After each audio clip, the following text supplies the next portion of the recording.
dito naman sa isang napakainit ding balita mga kababayan na kung saan daw tila nagkasagutan. Ito pong si Senator Ping Lacson at ito pong si Panelo. Kasi kung babasahin po natin itong nakita po nating balita galing po dito sa Ang Balita ngayon. Ito po yung source natin Wait lang, pakita ko sa inyo.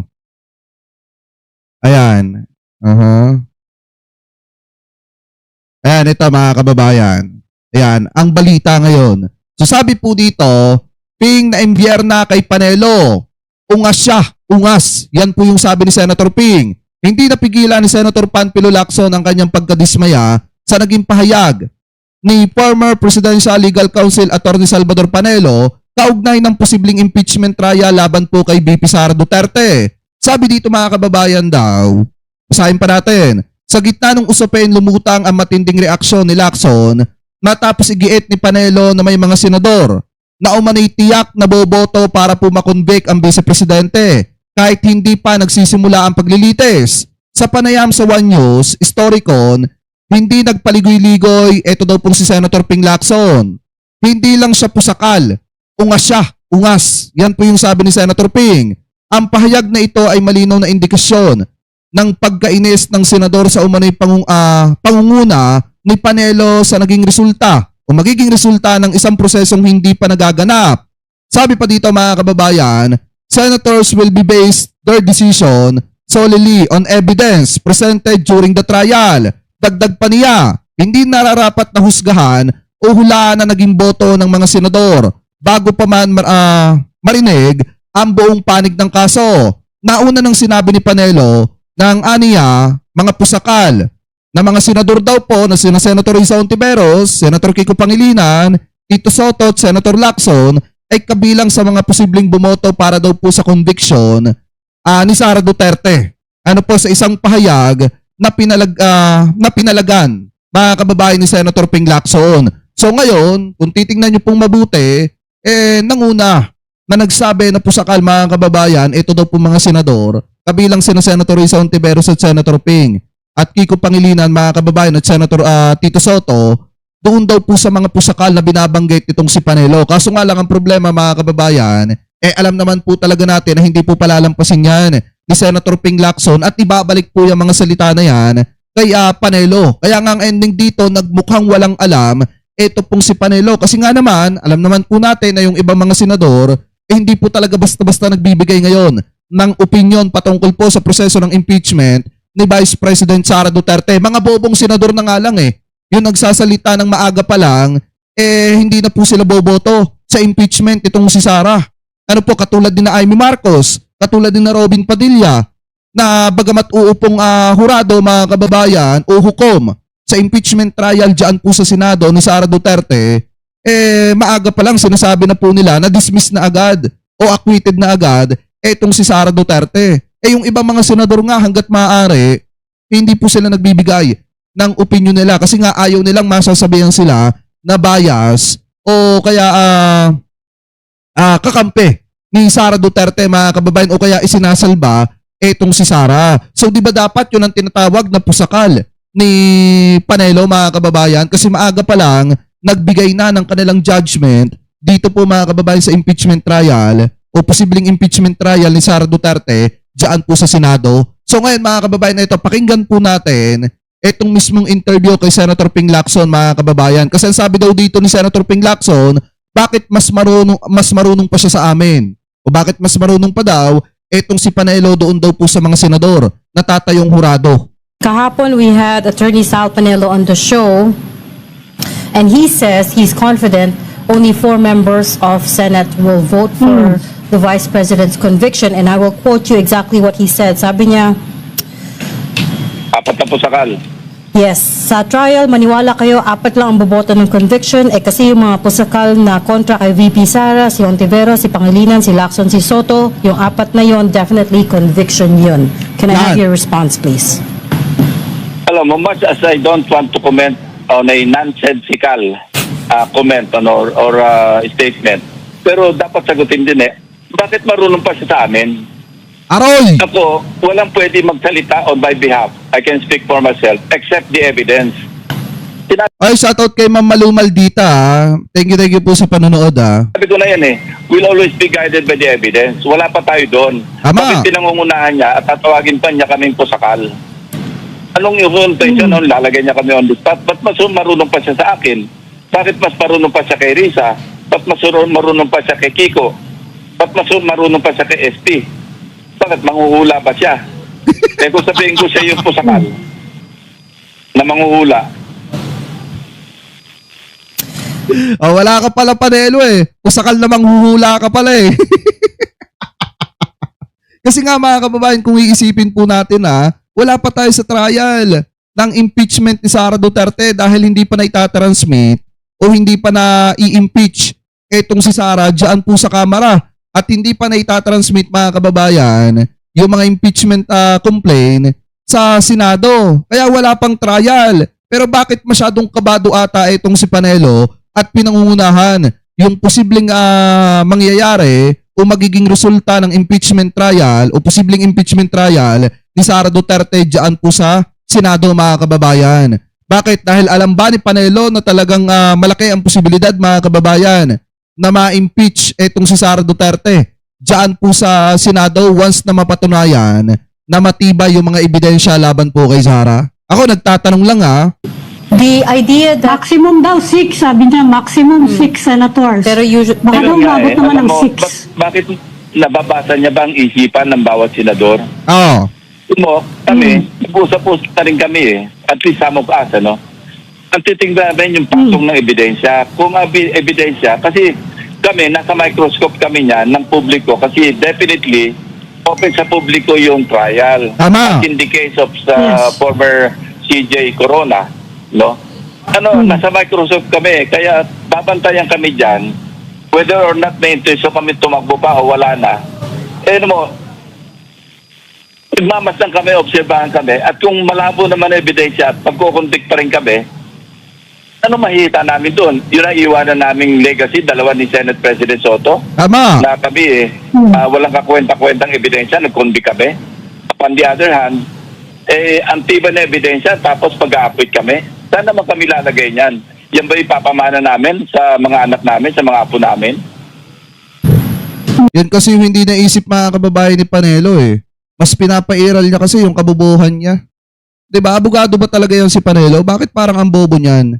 'Di ba mga kababayan? Ako nagtatanong lang kasi biruin niyo ikaw ba naman abogado ka tapos naging dating legal counsel ka pa ng Duterte administration tapos magbibigay ka ng isang statement na parang ang dating hinulaan mo yung nasa sa isip ng ibang mga senador. Maliwanag gang sinasabi ni Senator Ping at ni na Tito Sen na magbabase po sila sa tibay ng ebidensya. Kung hindi matibay ang ebidensya, hindi mai-impeach etong si Sara Duterte. Pero kung matibay yung ebidensya, mai-impeach po mga kababayan etong si Vice President Sara Duterte. Ganun lang yon. May mga huwisyo naman kami, wag niya kami pangunahan kasi yun ang talagang complete nonsense. Yung sasabihin mong apat yung sigurado magko-convict. Hindi lang sa pusakal, ungas siya, ungas.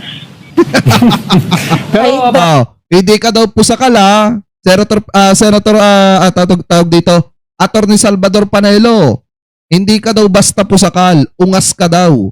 Ayon kay Senator Ping. Para lang sa ating Pero tagapakinig, ituloy pa natin. ibig sabihin kayo ng pusakal. Thank you. Galing yan sa sa salitang pusa Pusang sa kalye. kalye. Pusakal. Ito na galing yan. Ito na tinanong. Usually, ang ibig sabihin yan, adik. Diba? Yun ang ibig sabihin yan. Pero marami No, akong pusakal pwedeng na isipin magnanakaw. kay Senator Ping Lacson. Pero Pusakal hindi ko na siya sinungaling. maisip na adik.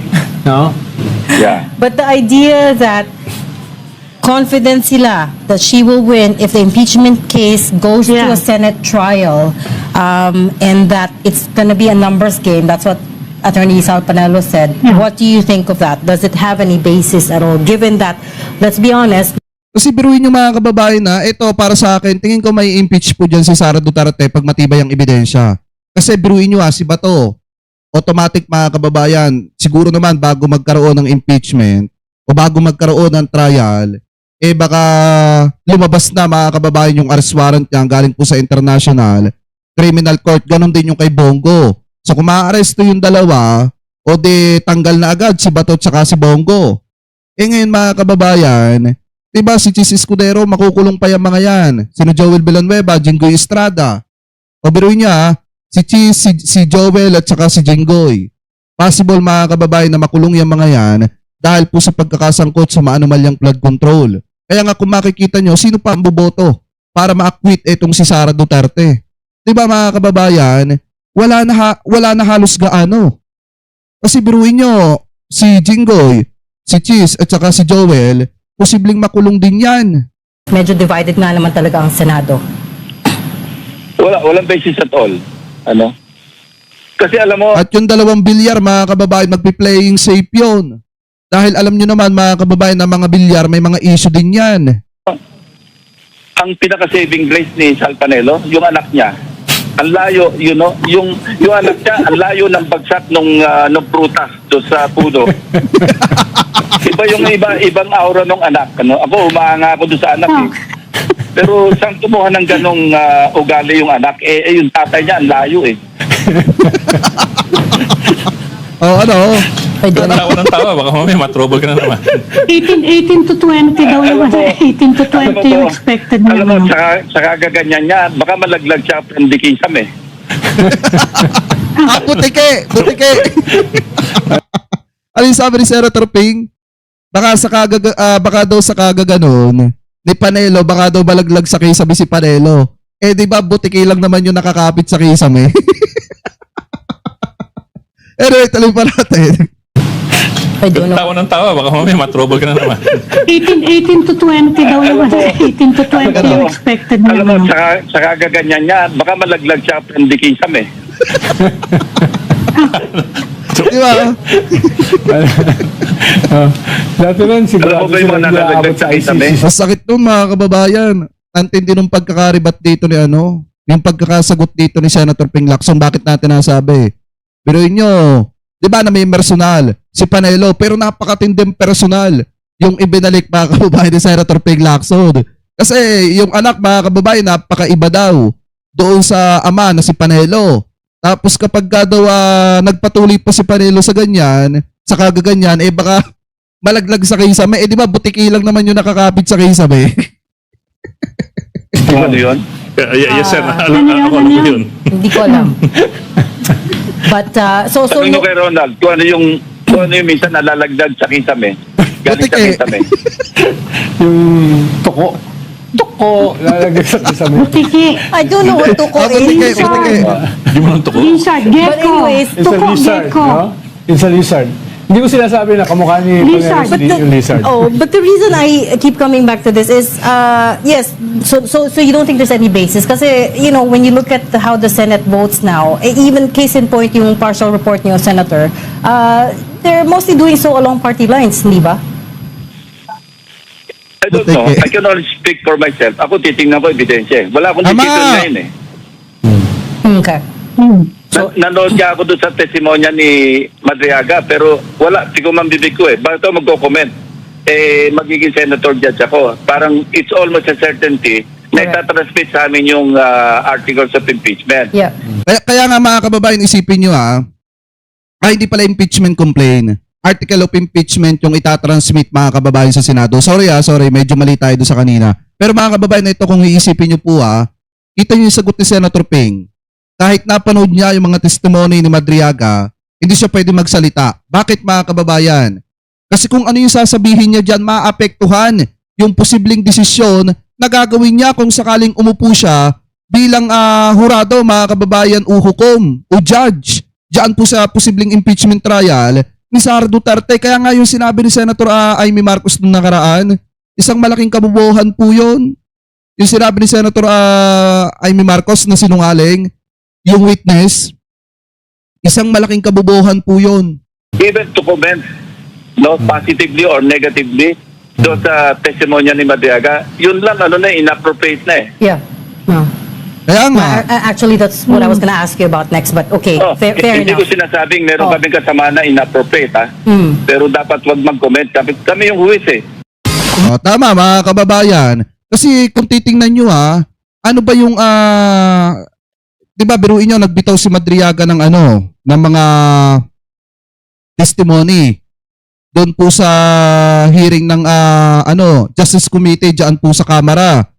Pero kung titingnan nyo, bukod po kay Madriaga, may mga iba pang testigo na posibleng lumabas laban po kay Vice President Sara Duterte. Ano po, nakasama ni Madriaga na nagdi-deliver ng pera dito po kina Martires, mga kababayan, at doon sa iba pa na mga naambunan ng 125 million pesos na confidential funds.